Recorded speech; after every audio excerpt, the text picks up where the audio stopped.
Saadet toetab Admiral Markets, sinu partner finantsturgudel.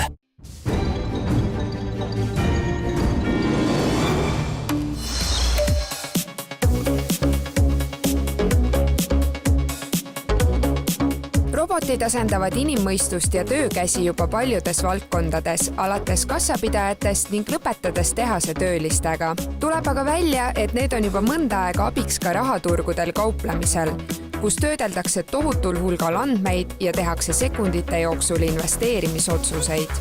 Mina teen robotid enamasti nendele igapäevakauplejatele, kes siis teevad seda enda päevatöö kõrvalt, ehk siis hobina.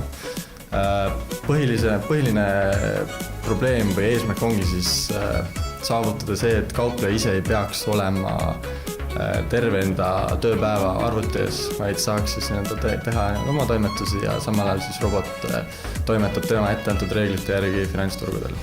Tegemist pole aga töölaua kõrval seisvate valgete mehikestega, vaid programmeerijate loodud arvutisüsteemidega. Robotite populaarsust ilmestab ka fakt, et Robert on oma mõneaastase karjääri jooksul loonud juba umbes 400 robotit klientidele üle maailma. Kui me nüüd vaatame igapäevakauplejaid, siis nende seas võib-olla tõesti see alles kogu populaarsust, aga suurtemate ettevõtete ja fondide juures on juba olnud aastaid, kui mitte aastakümneid kasutusel ja suured ettevõtted ja fondid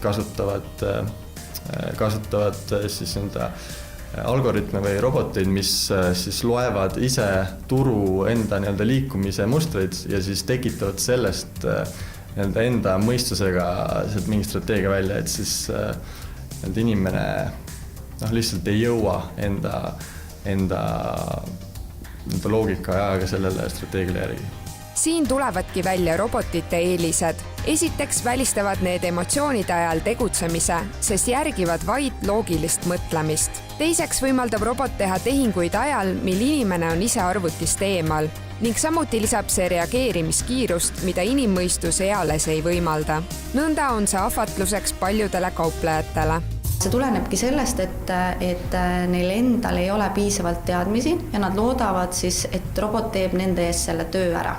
Küll aga ma julgen väita seda, et see on väga vale lähenemine, kuna need erinevad robotid, mis on siis ka interneti vahendusel kättesaadavad, ei ole just alati usaldusväärsed.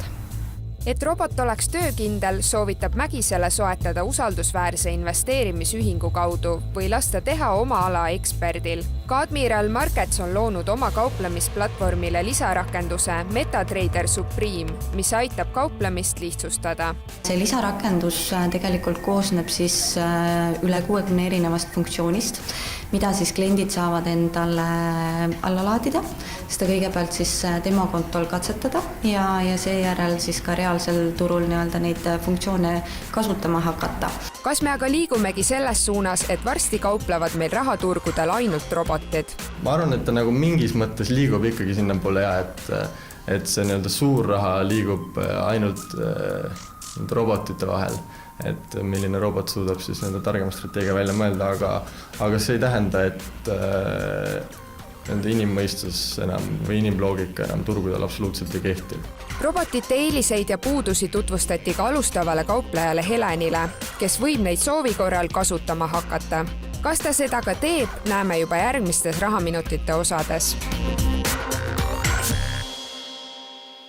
Saadet toetab Admiral Markets, sinu partner finantsturgudel.